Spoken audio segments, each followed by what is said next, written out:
I'm Scott, and this is episode 15 of What Makes This Map Great. This is the series where we take a deep dive into some classic games that hold a special place in my gaming heart. We're going to explore their amazing level design, beautiful art, creative combat encounters, as well as uncover their secrets and see just how much they've influenced the gaming world. And in this episode, we're covering Quake, E3M2, the Vault of Zin.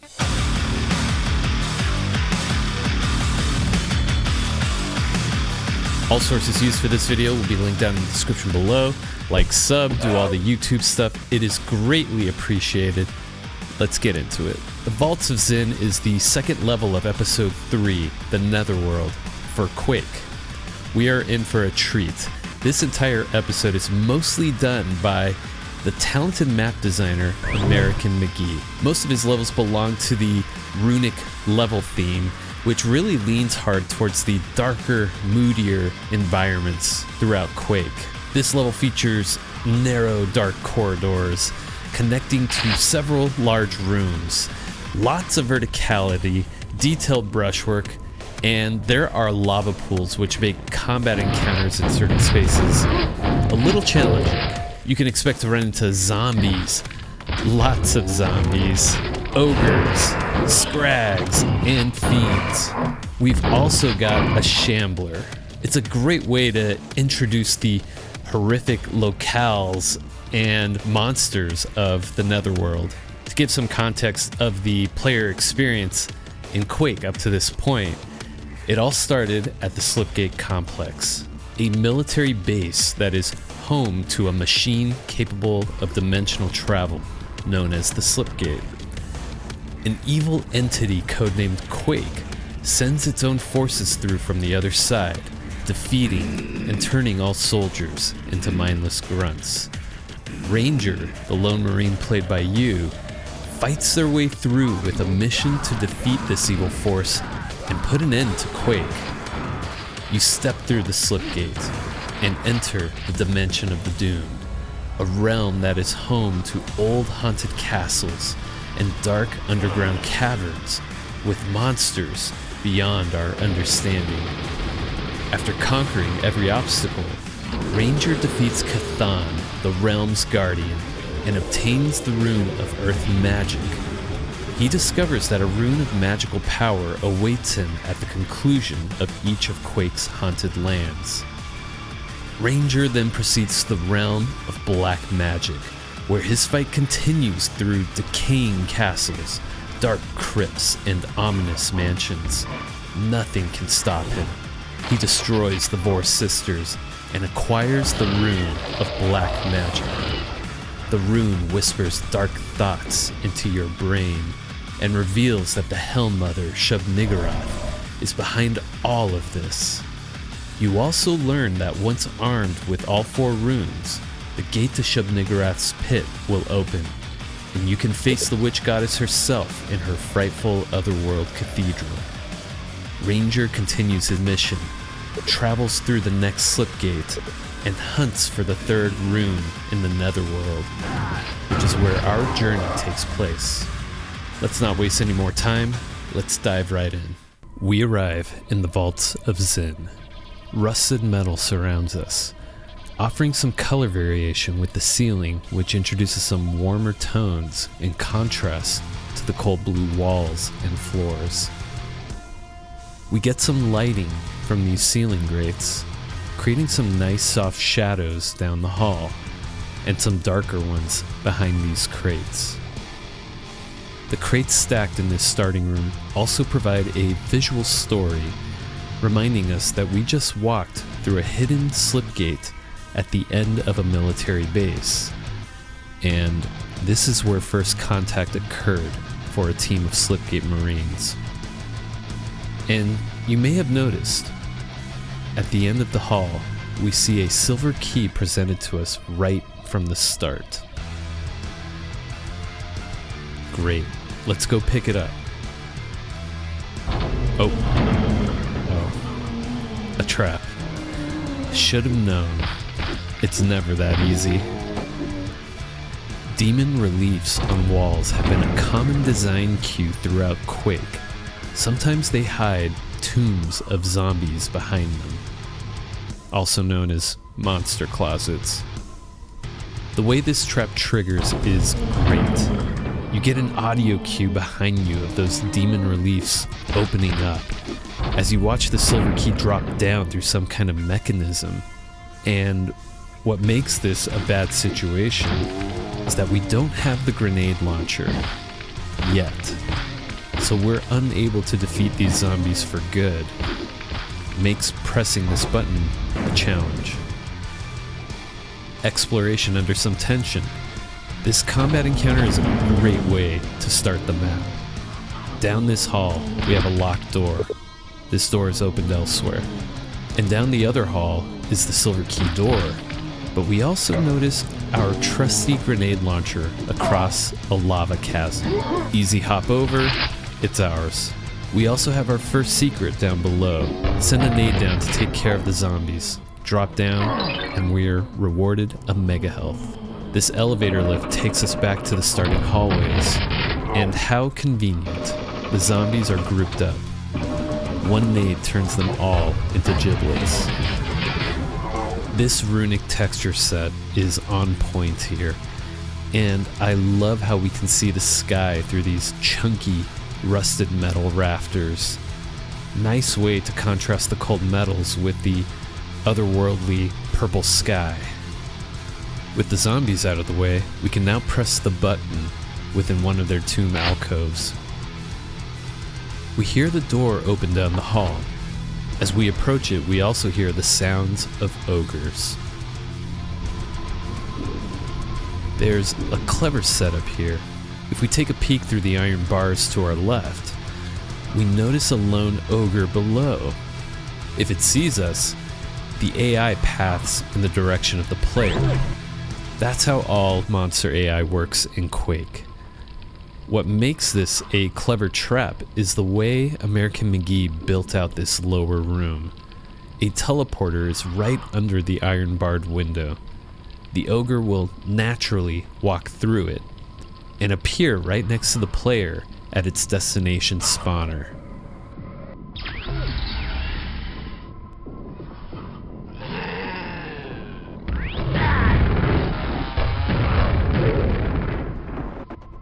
We continue through the open door. The nail gun is a welcomed sight within these damned vaults of Zin. This room is wonderful. A pillar with a button stands in the middle of a lava pool. The side walls have these detailed alcoves with torches. And no joke, looking at these close up shows off some amazing brushwork to create curved surfaces and detailed texture usage. Looking up gives us a peek of layered space above. And there are two ways to go from here. There's a metal barred door. This door is opened elsewhere, as well as an elevator lift. We take the lift up. It's great to reveal more lava below. A scrag welcomes us at the top. We show it our boomstick.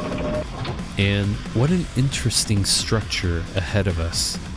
A giant metal pylon blocks our way across this bridge. But to either side, we have rusted metal rafters wide enough to walk across. I'd also like to add the transition we just experienced. Going from confined rooms and hallways to this open ceiling top level helps create a sense of relief from the rusted runic metal vaults below. Let's walk along the side edge. A scrag has its back turned to us. Shoot it down with a single barrel through these metal bars. Once across, we are presented a button and yellow armor. Pressing the button, the pylon rises up, but you're limited on time. So press it and take a leap down through this hole.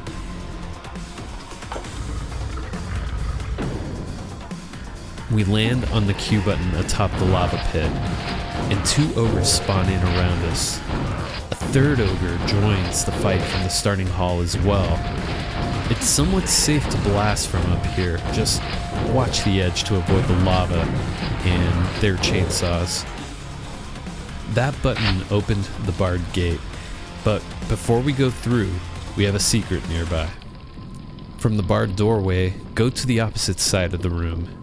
You'll notice to the right, a part of the wall has a single skull texture. Hit it with your axe. A zombie tries to catch you off guard. Back away, nade, and you're rewarded a quad damage.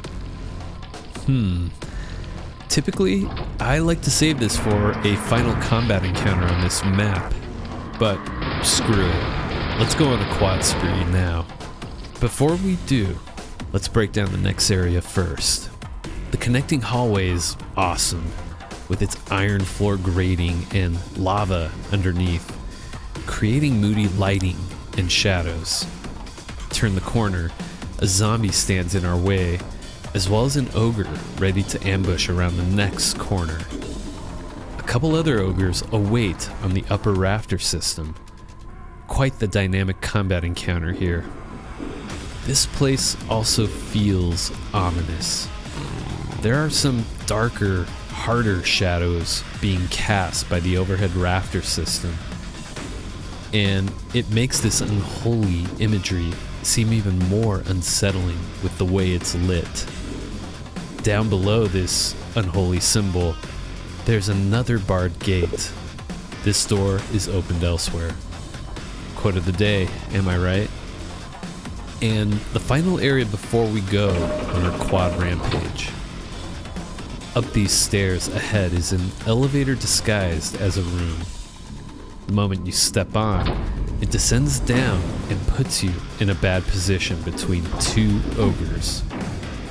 We'll want the quad for this space as we press a sequence of buttons to get out of here and open that barred gate in the main room. Okay, grab the quad. We're going to use the double barrel while quadded up. Strafe and avoid getting naded by those ogres. Press the button, and the side wall opens up, revealing an ogre. We can press this final button, and the gate opens up, revealing a teleporter out of here. One final look at this space. Simple in design, but effective with the layered steps and ceiling features. Even this small trim texture on the side wall by the teleporter makes me believe there are mechanisms behind the walls that work the gates and elevators here. We teleport back to the top level, peek down to the lower area, and we've opened up some walls revealing a fiend. Last quad kill. Drop down, there's one more fiend. Luckily, the small bit of brush trim on the ceiling and the lowered walls make it difficult for it to leap attack us. Though, sometimes it's clever, and you have to deal with it up close and personal. This button room is so cool. The torch alcoves again are wonderfully detailed, and the texture set used on the walls make this space feel evil. We press the button, and the barred gate finally opens. We also spring a trap, bringing a set of zombies out of the floor. Thankfully, we're just out of range of their fleshy attacks, so we can safely nade them to GIBS. Now, before we continue forward, we have two secrets here. You'll notice in this button room, a section of the wall texture looks different. Hit it with your axe. A teleporter takes us to the rafter system up top, rewarding us with supplies.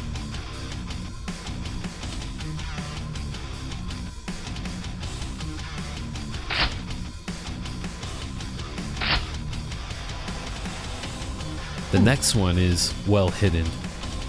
If you look at the shadowed Jesus relief, to the lower right, you'll notice a very subtle texture scene for a secret door. From this top floor, jump to the thin ledge here and hit this wall with your axe. You're rewarded a ring of shadows. This room is like an onion. So many layers to it. So this ring is quite useful for the next upcoming encounters. Let's break down the following areas so we can maximize its use. Once we pick up the ring, the portal brings us back to the prior room. Continuing through the open gate below, we go down a dark hallway and find the silver key room. It's dark and moody. The red glowing runes of the teleporter really pop out in contrast with the dark space. Grab the key and supplies and take this portal. We're back in the starting halls with the silver key door ahead. Silver key in hand, we open the door. This final combat encounter will benefit with the Ring of Shadows. Zombies block the way, leading to a room with giant tall pillars marked with skulls and runic engravings. An ogre awaits down a hallway on the opposite end. Near the center of these death-marked pillars, a Q button glows, inviting us to press it. When we approach it, we spring a trap. The outer corner pillars serve as tombs for zombies. Also, pressing the Q button raises the central pillar, revealing another Q button at the center of the floor. Observant players may notice the floor here has openings, giving a peek of what lies below in the shadows. Pressing the button, the floor opens up, providing a way down. A shambler, as well as a scrag, guard a gold key, as well as a final button to get out of this terrible pit trap. Remember that ogre in the long hallway? He guards the gold key door, which leads to the map exit. Okay, seems easy. Let's take it from the top. Grab the Ring of Shadows. Let's grab that silver key. Take out the ogre guarding it. And through the teleporter.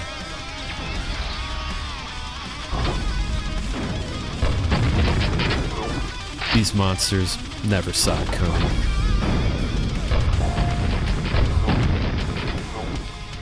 Button presses lead us down to the gold key.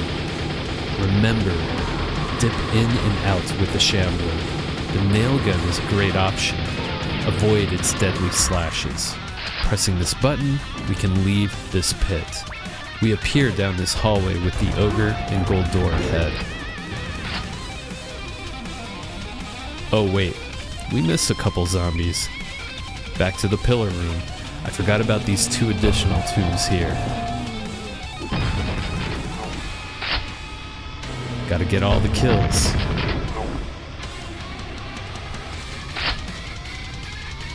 And now, we open the gold door. Walk through the rune gate to exit the level. We stand before it, red glowing runes searing hot, and the sound of mystical winds emanating from the gate. We step through. Score screen here. We get a nice shot of the giant pillar room.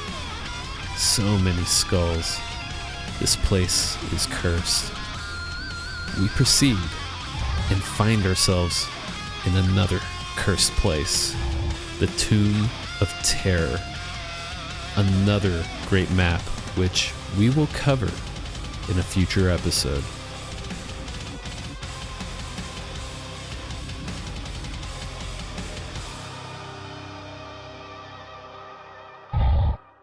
So here's the part where I go over some quick trivia regarding our featured map. This map was referred as AM Test 1 during development. John Romero stated in interviews that American McGee had created somewhere around 100 test maps for John Carmack to test out the game engine during its creation. There's a chance that this map was built to test specific features for Quake. The Vaults of Zin is named after a location in H.P. Lovecraft's dreamland cycle of the same name, set in the underworld and also being the place where ghasts or fiends are said to live. Somewhat lore related, this level features imagery that is more religious horror toned as opposed to Lovecraftian. My guess is that Adrian Carmack, the texture artist for Quake, needed to crank out some textures and one day just landed on these ideas. Though, let me share my personal theory to support this out-of-theme addition with the lore of Quake. These are nightmare realms, and they are tapping into Ranger's human knowledge and personal beliefs. Whether he's religious or not, seeing and experiencing a tainted Christian symbol in these realms would strike fear into most humans. On the topic of textures, the texture set used for this map is called Runic. It's probably one of my personal favorites out of all the different texture sets in Quake. American McGee loves this set, and he uses it in most of his maps. And you'll see as we continue on through episode 3. He actually refers to this set as the 9 Inch Nails palette, as he felt the runic textures mirrored the sound and feeling of the band's music. In my research, I found an interview with American McGee in which he revealed his mapping process. American usually starts by creating his main rooms first, taking his time to experiment and be creative and make interesting spaces. Once he has a set of rooms that he's happy with, he then finds a way to connect all these rooms, whether it's through the use of hallways or layering the rooms on top of each other, just finding clever ways to connect them all together. I love it when map designers share their workflows. It always provides great insight. So, what makes E3M2, the Vaults of Zin, a great map? This map is an excellent example of level flow and progression.